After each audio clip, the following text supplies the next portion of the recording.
So around 14 weeks ago, we embarked on creating an amusement park that was going to rival Blackpool Pleasure Beach. And now, 3 months later, here we are, stood in front of Beachy Point. And I am so chuffed to be able to take you on a tour of this one. Thank you for coming along, and thank you, as always, for the support for the series. This has turned into another awesome park. We're going to waste no time, because we've got so many coasters to go on. This is almost like we've gone, how many coasters do you want in your park? Yes. So here we are in the entrance area, and guys, I love this entrance area still. Like all of the stuff we did in episode 1 where I was like, oh yeah, we've got all this backstory and we've got all this stuff to talk about, and I didn't really feed any of this through the park, but I did want this to have some kind of like character to it, some kind of personality to it, a little bit of history to it, and that's what we've got here. So here's your tickets. You buy all your tickets and stuff, of course, as you know already from the work that I do. This is already done inside and whatever, so yes. And then the other side, we have ourselves an arcade. Now this became a bit of a theme through the entire series. We ended up having arcades and stuff pretty much everywhere. This has become a monetize as much as possible park. And that's pretty much how they would have gone. Here's the turnstiles then. Love these turnstiles. They're just so like quintessential. Oh look, hello Hyper. They're just so quintessentially like just there. It's just got so much history, steeped in history. Absolutely love it. So we come through here into what I think is definitely one of my favourite views of the entire park. It's just, it opens up into this amazing little plaza area where on the left hand side here you've got the chair swing that's living there, you've got your slush and your drinks down one side, you've got your food and whatever down the other side. You can just see lots of stuff in the background because the park just opens up into an expanse of metal and track and all sorts, and yes. And then the pièce de la resistance of this little build was this base camp thing. Like, I just pulled it together completely randomly and it actually paid off. And then when you pair it together with all of these planters and stuff, I like it, right? I really like it. So we're going to come around this way because we're going to talk about these coasters. This is the first two that we did. Firebird. We'll talk about Firebird first, shall we? So this was the second coaster that I put into the park. It is an S&S. Is it no, it's already started. It's the S&S Free Fly. And I wanted this to have an actual dueling station. I don't think I can go up here. Can I go? Oh, I can go up here. I wanted this to have a dual loading station because wing coasters have dual loading stations and we can't do that in game, right? So I made sure to make this as realistic as I possibly could, and I love it. I love it. I love it. I love it. I wanted the station building to stand out. I wanted it to be really high. I wanted it to be quite similar to Tranan, and that's exactly what we've managed to do. So yeah, there's the other side of the station. This by the way, this side here, completely unusable. It's like not part of the station at all. Or is it? No, it's not. No, it's not. It's loading on the same side. So there we go. We're going to come back round this way, and there you go. So this is the station and stuff as it looks like from the inside, and you already know how I kit out my stations. It's just all of the fine details and stuff. I reckon as the train's here, should we just go for a ride? Yeah, one good plan. See you in a minute.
Guys, so much has changed since I did the original POV of that. Like, there's just so much more in the park to see as you're going around. And it just fills out the sightline nicely. And I love doing wing coasters anyway, or wing style coasters, should I say, because they're just so much fun. But this view here, I absolutely adore this view. Like, the station is just there. And this turnaround is here, and it's just so beautifully landscaped. It's just perfectly sitting there in the park and all sorts. And I absolutely love it. So we're going to carry on round this way, past another monetized bit of stuff. And there's the plane ride. I don't remember what it's called. It's fine. We'll just, yeah, it's there. And we're going to talk about the Woodie. So the Woodie is the coaster that would have been put into the park in the very first instance. It's one of the first coasters that was in here. So for that reason, it was put alongside the outside perimeter fence, or the perimeter wall. And it's a bit of an out and back. It just does what it needs to do. But it sits right at the entrance because it would have been popular at the time, and they didn't at that point need to put people through the entire park. So they just did that. And the actual station building itself is really simple. Some of you have said it looks a little bit like a firehouse. I kind of agree. I think it's the colour scheme, right? It's the whole idea of the red and the yellow put together. But we've kept it nice and simple. I wanted the queue line to be a nice, easy cattle pen of hell, and then it comes into this station itself. So if we come in through here, you can see like it's all kitted out inside here with all of the tread plates and stuff that you'd normally find, and then you've got the maintenance area that sits at the back there. So that's just sitting there, all pretty and all lovely, and it just does what it needs to do. This whole track would slide, and then it's not this whole track, sorry, it's about here, would slide across, and then it sits in the maintenance bay, and that's where you would also keep your spare trains, because you'd roll them forward into the station here. So it's pretty much a classic Woodie setup. Now, I didn't put in the manual brakes on this one, and some of you again pointed this out. I decided not to put them in. I wanted to have this idea that this ride would have been modernised, and that's what all of this was supposed to be over here. Like, they would have put all the new brake systems and whatever in, so they wouldn't have the manual hands. But actually, now I look back on it, is it missing it? Yeah, probably. It probably is. But hey, I like how it is in here. It's simple, it's unassuming, it looks perfect. So, how does it ride? Let's go and find out.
Yeah, I love it. She came together so well. And again, it's another one of those POVs that's completely different to the first episode, because there's now a park that lives around it, and that didn't happen before. What I also love about this Woodie is this view. It's just so good. Like, it's everything I wanted it to be, especially when you come over to this sort of area and you zoom in and you just look at all of the vertical clutter and all of the movement that's going on in this shot. It's just really busy, and oh yes, I love it. It's like everything I wanted it to be. I can't wait to show you the rest. I really can't.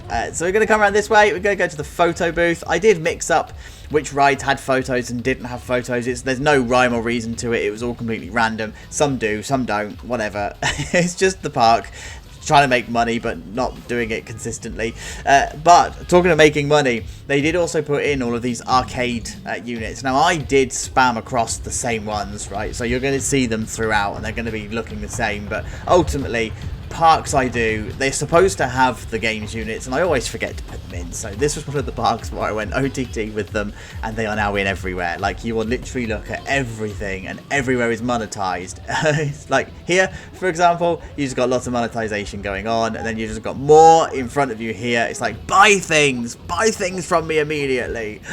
So we're going to go through the stuttery part of the park. It's the center part of the map, so that's just what happens. And we're going to come across to Tricky Temple. Yeah, love it. This Mack, I have never actually stood and appreciated just how this wraps around the area and how it fits in so nicely with everything I was trying to achieve. Like, yes, I'm here for it. But do you remember Tricky Temple? This is the log flume that we use the cascade for. It's based on the one in Blackpool, right? It's not called Tricky Temple, of course, but River, whatever it was. And yeah, it looks decent, right? But the prestige on this one is really, really low. So now that everything else is in the park, literally nobody goes on it. So it's probably not even worth having in the park. But hey, it's cool. I'm not going to put the POV on this one because we've already done it, right? So it hasn't changed. So I'll leave a link to the episode and whatever if that's what you wanted to go and see. But we're going to come down this way. I love this area because I just decided to put the games units and the arcades and stuff on the right hand side, and then on the left hand side we've just got all of the food units, and they just we go through a wall, they are just like there with the roller coaster in the background, with the Woody in the background, and it's just perfect. It's everything, yeah, everything I designed this to be.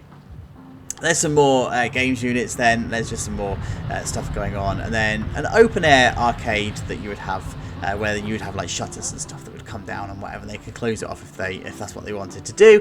But ultimately this was supposed to hide the show building in the background here, so you can see it's just a big metal building. That's the Tricky Temple show building, and then behind there is the Ghost Train show building. So yeah, I quite like actually how this has come about. I didn't want to use go away green or anything like that. It did need to be white, but then at the same time we get quite a lot of cloud here in the UK, so yeah, it's gonna bleed into the sky anyway.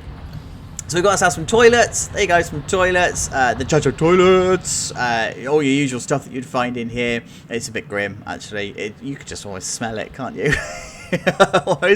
almost smell the toilets. Then you just got a couple of rides on the left hand side here. I love how this is like been landscaped and pulled together. I just love how these queue lines are just so unassuming and cattle penny, and yeah, I love it, right? This ride doesn't even get a queue anymore. It's far too much queue for what we're trying to achieve. Then we're going to come over to this way. We've got the Ghost Train. I love this Ghost Train from Peep Level. I wasn't sold on it when I first did it, right?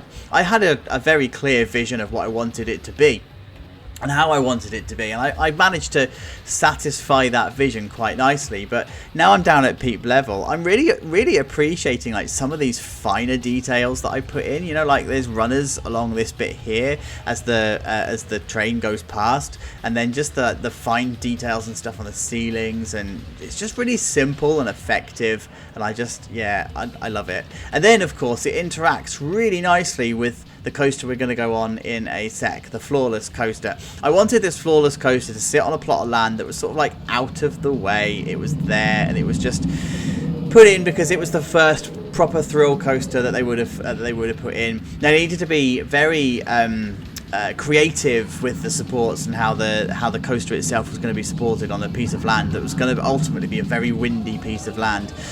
It didn't need to be a sightline coaster as such. It didn't need to be a spectacle on the sightline or anything. It just needed to be thrilling. So they just did lots and lots of stuff with inversions and twists and turns, but made it almost like really compact in a small space to put it in. So yeah, I love it. And then of course we've got this horrible, garish, disgusting pizza place. It's just vile, isn't it? Proper vile. But I love it. I'm so here for it. It's all just red and yellow, and yeah, it's supposed to go with the coaster, but it doesn't really, does it? And then on the back side of that, we've then got the arcade. So another arcade. In fact, arcades are probably going to be used in this park quite a lot, because this is like space fillers. This is what they would have done. They would have said, hey, we can't put a ride in here, so let's just put something that we can make money with. So there's another arcade there. But let's talk about the Floorless then. So again, it's a cattle pen queue. In fact, they are mostly all cattle pen queues. But the station itself actually does have a design. It's designed around a wave, and the idea being that the wind is coming off of the coast. It needed a way of transferring that wind elsewhere, and the best way of doing that is to shape it like a wave. You can't really see it from down here. It's a bit of a lost design, really, isn't it? You have to look at it from the top or from elsewhere. I don't know if I'm meant to get it from here. Oh yeah, there you go. That's a bit better. So there you go. It's the idea of a wave coming onto shore, and it's like this is the crest of the wave and stuff. So I love it. Like, it's one of my triumphs of the park. One of my early triumphs. And of course, inside here it's just your typical setup with the row numbers and whatever inside here. So let's go for a ride, shall we?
I love it. It's just so twisty and turny and so compact. It's just the perfect floorless coaster. Yeah, and because it's based on Hair Razor as well, it just got that vibe about it. It's just really intense, really punchy, really packs an impact. So there you go. Photos again for this one, and I tried to do something different with the photo booth on this one. I also tried to copy across the idea of the wave roof and whatever. So it looks good. It looks very 90s, doesn't it? It looks very 90s modern. It would have been ultra modern in the 90s, but it's not so much today. It's aged quite poorly. And then we're going to come over to this little ride as the car ride. So again, this is probably one of the rides that has been in the park for quite some time. The queue line wraps around on itself and back again, and I love this queue line. Like, again, now I'm down on peep level, I appreciate this far more than I did when I was looking down on it and designing it. It just fits so perfectly into what I wanted to achieve here. It's very vintage, isn't it? It's very very Victorian, and ultimately inside here it's probably had many different themes over the years. But now it's just got flowers and stuff in the middle, and it's just a well-kept garden, and I quite like it. Like, this idea of vintage cars and whatever, it's just it's cool. Yeah, okay, cool. So we're going to come across this way to past the Corollas, and again, more monetized stuff, and then we're going to come into what's a bit more, should we say, generic. So remember that the idea of this whole series was that it's stylized, not themed. So this is going to be one of those stylized. We're going to we're being quite liberal with the word style here, by the way. So it's a stylized area. It's very pink, black and blue, but I love it, right? So we've got these two towers. In real life they would probably be synced up to each other. I can't do that in game, unfortunately, but they do different things, right? So the idea being that one would shoot up and one would go to the top and drop down like Detonator does. That's kind of what I had in my head, but as it turns out, I've just put different ride animations on here, and it works. The length of the ride is roughly about the same amount of time, so it kind of syncs up quite nicely. But that's not what we're here to talk about. We're here to talk about the giant boomerang that lives in the background and the absolute hellfire I had doing these supports. But now, again, now I'm down at peep level, I actually quite like how this sits. I liked how it sat from the top anyway. But like, now that the supports are actually in, you can just see just how like dominating on the sightline those supports are, but also how there's actually quite a bit of room underneath. When I was putting it together, I was thinking, oh, there's not a lot of room, like, are we going to get guests through? But actually, yeah, you can, and it works just quite nicely. Yay! Whee! And then the loop supports, that was a bit of a triumph as well. Like, I'm glad I pulled that one off. The queue line as well is just so vile. This queue line would be horrible. Just absolutely horrible. This bit's not too bad. It's a bit of foliage, a bit of stuff around, but it's a bit of a cattle pen, and you are like just put into you're cornered in, aren't you, really? But then when you get to this bit, it's just like, oh god. It's surrounded by gravel, surrounded by weeds. It's just horrible. It like wraps around itself. There's no natural like flow to the queue line. You can't really see where you're going to be going or anything, but I love it. But at least you got some shade, you got some sun cover, so that's a bonus. We'll take that as a win. And then we're going to walk through this way, and you got to fake out with this one. You're like, oh, we're nearly there, it's all good. No, you got another cattle pen to do. There you go. This adds about 20 minutes to your to your queue time. Sorry, not sorry. And then we go into the station here, and it's all very, very 80s feeling in here. Even like the colour scheme with the purple, the orange and the pinks, and then all like the geometric shapes and the lettering and the font and stuff. It's very 80s, and that was the whole idea. I wanted the same or a similar roof design as the Floorless, because it just feels like that's what the park would have done. But yeah, inside here it actually feels right. Right, let's go for a ride, shall we?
Oh, it's just so barren, isn't it? And just there.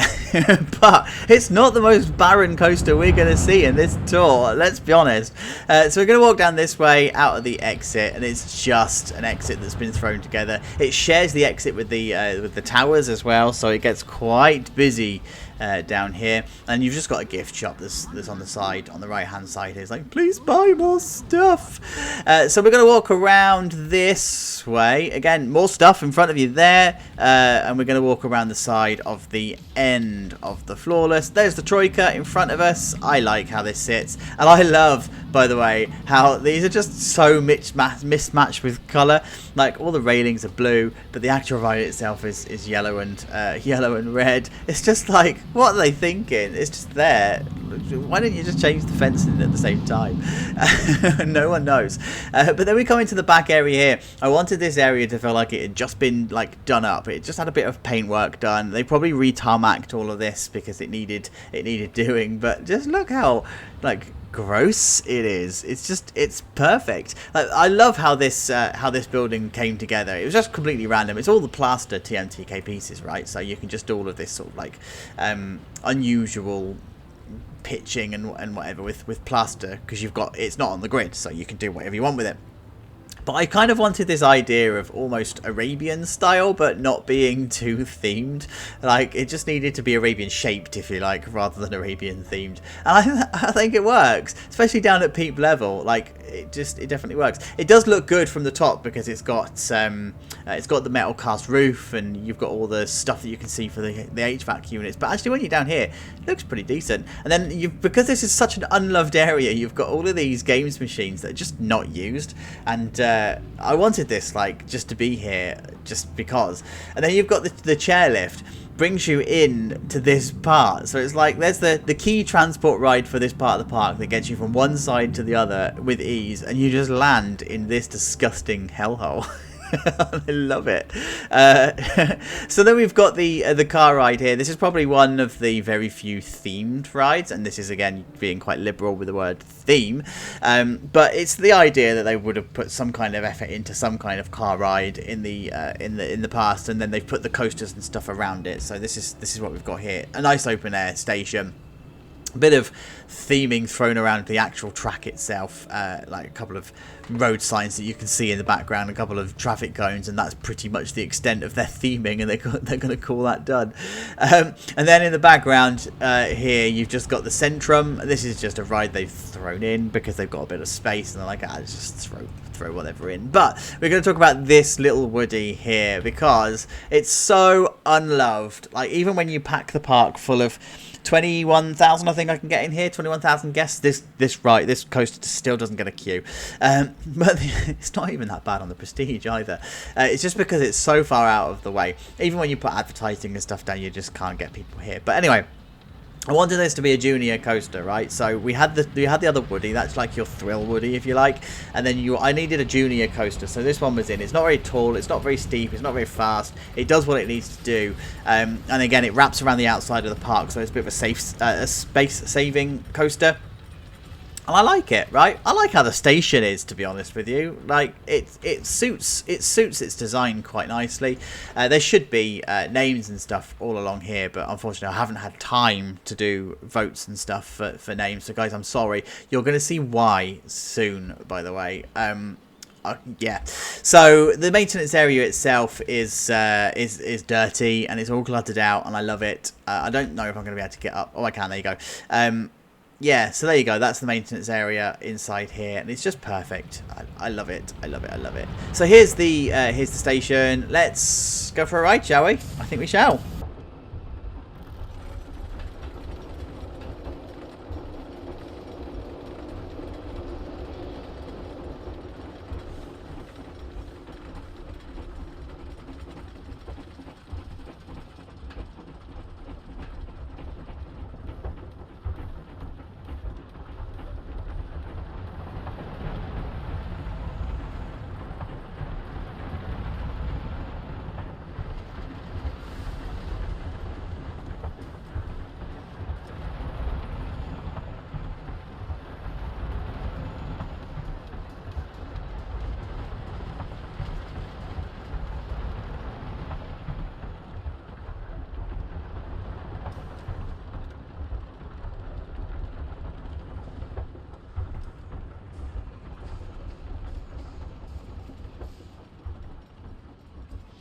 You get pretty close to the troika here, let's be honest. But you also get a decent view of that boomerang in the background, so I'm alright with it. I'm happy with that as we go. Right, so let's walk down this way. You got Cha-Cha toilets sitting there, and then you just get some decent views of all of the metal and steel in the corner here. And we're going to go over and see our friend the Invert. So we're going to go past the arcade. Do you see how like cool these sightlines are as you're walking through though? Like I quite like how this is coming together.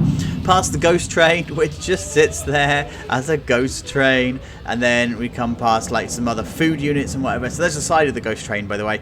It's nothing. It's completely unassuming. It's nothing overly special. It's just there. And then we've got mystery meat. So that's our giggle every time. So that's our like grab and go thing that we've got. I don't know what it sells because it's a mystery. But this is the more barren of the areas, right? Because this would be the new for 2024 coaster. They would have put this in because this is a new model that B&M has started to sell. It's the whole family invert thing, you know, think of Phoenix Rising and whatever over in Busch Gardens. So this is what they've put in here. Now, the park does have an obsession with inverts, right? This was the third invert that was put in, and I didn't realise when I was doing the series that we did 2 in a row.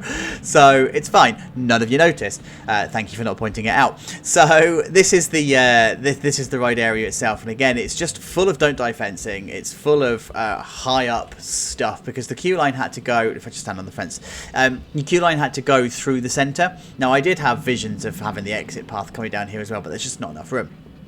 But actually, I quite like that the queue line comes down here. Now, this again is another ride that doesn't really get many people, but I'm all right with that. It's all good. And then we've got lots of like extension cattle pens that we can go through here, so the park could quite easily close these cattle pens and whatever. But I really like how you've got such good views of the coaster and how it's like literally there. You can just imagine being stood here and the coaster going past, and you can just feel the breeze as it's firing past you.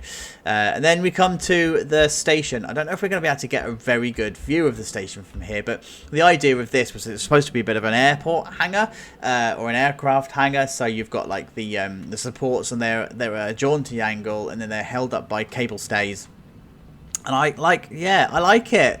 It's simple. Oh, there you go. That's a better view. It's simple and it's effective, and I like it. Like even down to this idea of the cables being connected and whatever, it all joins up and it's all good. Then you've got the supports and stuff in the station. So remember that this doesn't come in game. You have to put those in. But the station itself is just really simple. It's brand new, so it's all still clean and it's all still fresh and it's not dirty yet. And I love it. Absolutely love it. So let's see what this ride's like, shall we?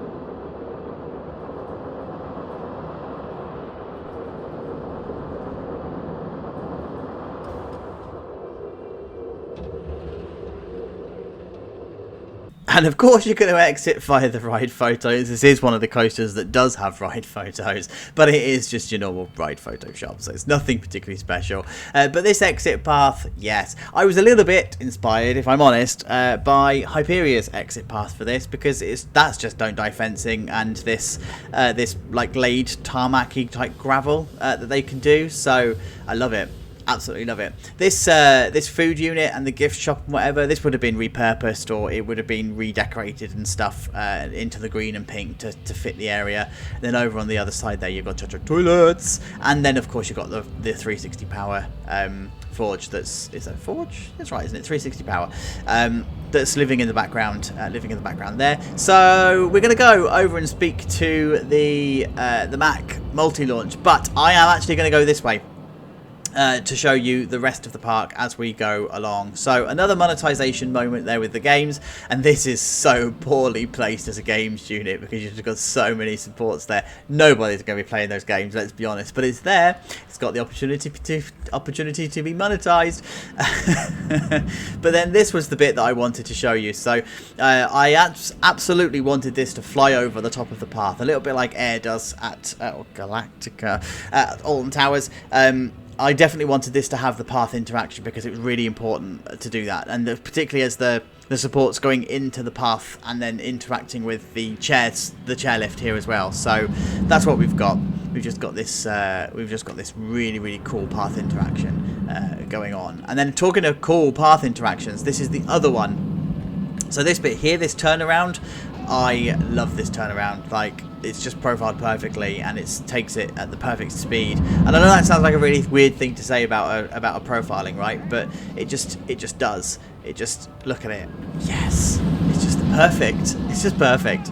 But then we're going to come through this way, and you've got like a whole mess of stuff, right? And this is what I was talking about, this whole vertical clutter and movement. So you've got the Mack there, you've got the chairlift going on there, you've got the Pioneer, so you've got Firebird, and then you've just got everything going on through here. It's just a mess of steel, and I love it. I absolutely love it. So this is the ride photo booth for the multi-launch.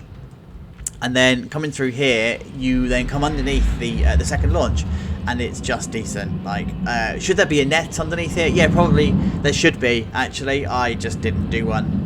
But yeah, you're right. There probably would be one. But in terms of the theming and whatever, I was going for like the whole Surf Shack theme again. So remember back to Grosvenor Gardens, we were doing all of the surf for the dive coaster. It's kind of loosely based on that, but a better version. I prefer this, to be honest with you. Actually, I'm going to go up to the station. I'm going to show you the station building. Queue line is, again, it's Hyperia inspired. It's just a massive cattle pen. It's just a massive queue with this tarmac and stuff that you can put down. How are we going to get up here? How are we going to effectively get up here? That's the question. We're going to do it this way. There you go.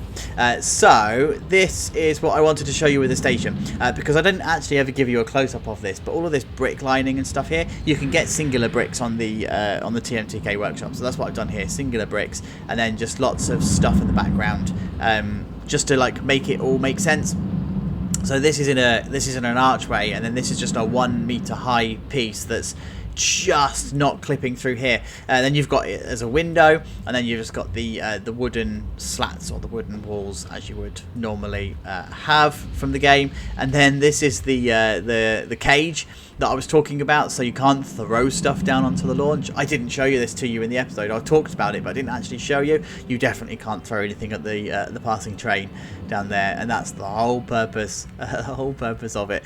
And then inside the station, it's quite a low ceiling, and that was again was done by design. That's because it needed to play with this, and also because of the shape of the building itself. I needed to clip above here, so that all works. But yeah, I like it. I like it in here. Let's go for a ride, shall we?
Oh, I love the profiling of that corkscrew. Like, it took me so long to do. It's such a shameful thing to be excited about, right? So there's the photo unit. Love it. And we're just going to walk through this way because we need to get a move on. We are pretty much running out of time. So we're going to walk past the arcade, past the drop tower as well. So there's the drop tower. It's pretty tall, actually, isn't it? Like, when you look up at it, it's got like quite a size to it. Another arcade bit on here. I don't know what this would have been before, but they've definitely kitted it out as being an arcade. So whatever. And then you can exit and enter from the side there, literally underneath the pier. So it's like they're just utilising the space that they've got. And then we come into this area here. So this is like another. Just a bit of the park with the sandy bit. So this is supposed to be a bit more of a beach kind of vibe to it, but then you've got the hyper that comes through, here. Then we've got our pub on this one. So I wanted to have this idea of the waves and whatever coming crashing along the side. So it's a bit of a more of a modern design going on, but actually from peep level, it looks good. Like, I quite like how it's turned out. The idea was it was supposed to look like a boat, and there would have been a building that was sat behind it that's been since demolished, but Yeah, I like it. Like, I like how this is how that's turned out. Then we've got Devil. So this is our vertical impulse coaster. We're not going to go on this one, by the way. I've decided that because we just don't have time to do it. But Devil would be here, and it probably would have been here before the Mack Hyper was put in. But yeah, it's there. It's probably the first field coaster. Actually, it might have even been the first invert that they put in. So this is the coaster that started their love affair with inverted coasters. But it's a nice, simple affair. Simple station. It's got the whole pointy roof, slanty roof, so it's very 90s again. It's got that 90s vibe to it, but yeah, I like it. It's all cool. So we're going to come through this way, past the scissor. I like how this looks from peep level. From the top, you kind of lose all of this detail that you've got. So all of this stuff that I put in just to give it a little bit of a personality, and you kind of lose it when you look at it from the top. But when you get down to peep level, yeah, I love it. And again, it's another one of those where the queue line is different color to the actual ride itself. So the queue line was never updated when they updated the colors of the ride, and I kind of like that. That whole mismatch is just it's just perfect. So we're going to come over this way via Chacho Toilets, and there we have the Mack Hyper. So you guys voted for this one, and you asked for a Mack Hyper, and it opened just as the point that Hyperia opened, and the difference is ours stayed open. Shots fired. Queue line is, again, it's Hyperia inspired. It's just a massive like cattle pen of hell. It goes then through into underneath here, and then out into the back end by the maintenance shed. There it is, the maintenance shed. Can you see the maintenance shed? There's the maintenance shed. And then it comes through this way, and you're like, it's another fake out, because you're like, yay, we're nearly there, and no, you've got another cattle pen. Sorry, not sorry. You come up this way, and there is the station. There it is. Very much inspired by Valraven at Cedar Point on this one, including the shape of the roof, and the reason that this has got a flat roof rather than an open roof, or a ceiling rather than an open roof, is because I needed to clip so much to make this roof work. You'll see it better in the episode because of course we're looking down rather than looking at peep level, so it looks a bit disappointing from down here, but I promise it does work. So this is the station from the inside. I reckon we just go for a ride.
I love the view of the Hyper from here. It's just so good. Like from the first drop to the first camel hump, right the way through the rest of the elements. This was very much a DC Rivals versus Hyperia had a baby kind of Hyper, and yes, I love it. Even though we sort of like battled with the profiling because the game doesn't like you to profile it the way they should be, it still turned out pretty decent. Like, and it rides actually pretty much like Hyperia does, if I'm honest. It's good. Like, it's a good Hyper, and thanks to the guys that did the originals of, I think it's Digital Dan did the Hyperia original, and I don't remember who did the DC Rivals. I'm so sorry, but they helped me with the supports on that one because I was able to reuse their stuff, so they were absolutely ideal for what I needed at the time. And then we come through this way. Then we are nearly done. There's the other chairlift, and it's sitting there quite unassumingly, and that's because the area would have grown up around the chairlift, so this kind of now feels awkward because the area has grown up around it. Then we've got ourselves a nice little Cosmic Cacao ice cream place. I like it. Like, it just looks quite nice, doesn't it? It looks nice. But what doesn't look nice is this, because these would have been like not so much shipping containers or porta cabins as such, but they definitely would have been potentially like temporary at one point, and they've just stayed, and they're now just like really jank and really horrible. They're probably made of sheet metal and stuff. Gross little units, but they just sell stuff. They might actually be torn down in the future. They might be one of the next things to go. But what wouldn't be on any kind of kill list is the courtyard, and I like the courtyard. I've done this kind of design before. It's very similar to the one that I did in the Royal Mile, but I wanted this idea that this probably would have been here. The theme, and again using the term very loosely, the theme of this area might have been Tudor or maybe even pirate at some point, and that's why you've got all of the Tudor, you know, the white stucco and the black beams and whatever going on, and they've kind of retained it, and it's still there to this day, and I like it. I like the style. I think I want to reuse this again, maybe in the Thought Park project, in some capacity. I don't know whether that would be in like the context of a pirate ride, or whether, I don't know yet, but I want to do it again because I really enjoy doing these. They come together so nicely, and Planet Coaster just does it so well. So it's one of the Planet Coaster does many things well. It's one of the things it does really, really well. Talking of doing things really well, the sight lines again from here are just great. I love it. Like, I love the sight lines of this Hyper. It's just there, like, and because it's spread out over the park, it's just, yeah. Right, let's talk about my little one. I mean, the little one. So this is our junior coaster that's in the park. Again, it's a cattle pen queue with well, it's actually the diagonal cattle pen queue, but it's a cattle pen queue nonetheless. But it's a nice, simple, open station. I think, again, this would probably be one of the older coasters in the park because it's pushed up against the side. But I wanted it to be an open trellis station, nice and simple with this one. Probably just recently repainted for it to be yellow and green, hence the reason why you've got blue lights in here. I don't know whether the park would have taken the effort to change the light colour, I don't know. But inside here, again, it's just this open trellis station. I love it. Like, I love this open trellis idea. It's definitely one I'm going to use again for the Thought Park project on a more daring and a more what am I trying to say, on a more themed coaster. Yeah, so there you go. So this is the station itself. It's a really simple coaster, so let's just go for a ride.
And one of the best things about this little junior coaster is the view of the very not junior coaster that's next to it. I mean, it comes pretty close.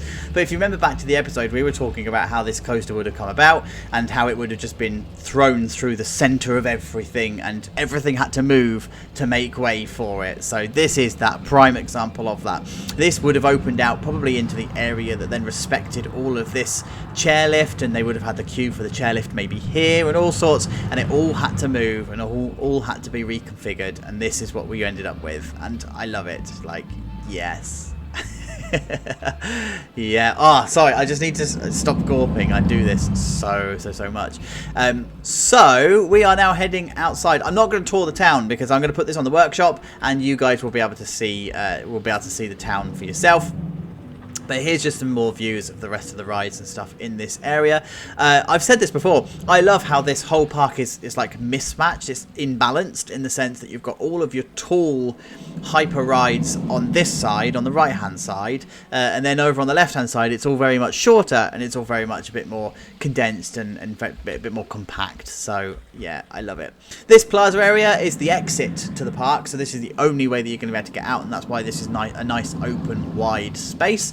But I did also want to break it up slightly with lots of flowers and foliage and whatever, just to give it a little bit of a personality, and it gives you a little bit of guest flow as well. So I love it. So you've got toilets through this way, toilets through this way, and then you've got the pub that's sitting in front of you there. There's another games unit that we can play, and then of course you've just got some more monetization stuff going along here next to the hyper, because why not? That's the space that you've got, so that's the space you're going to use.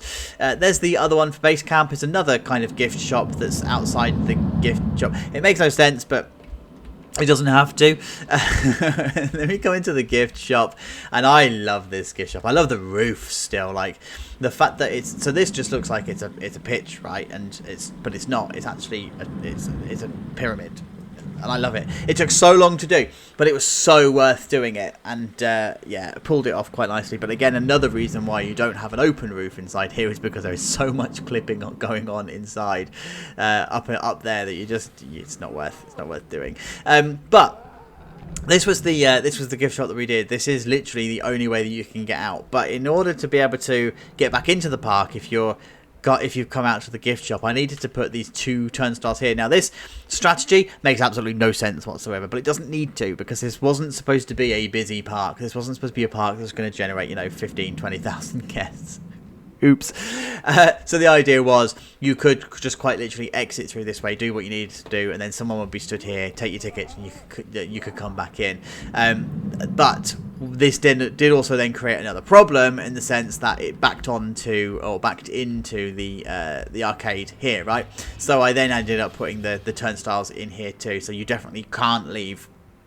So I can't get back in this way.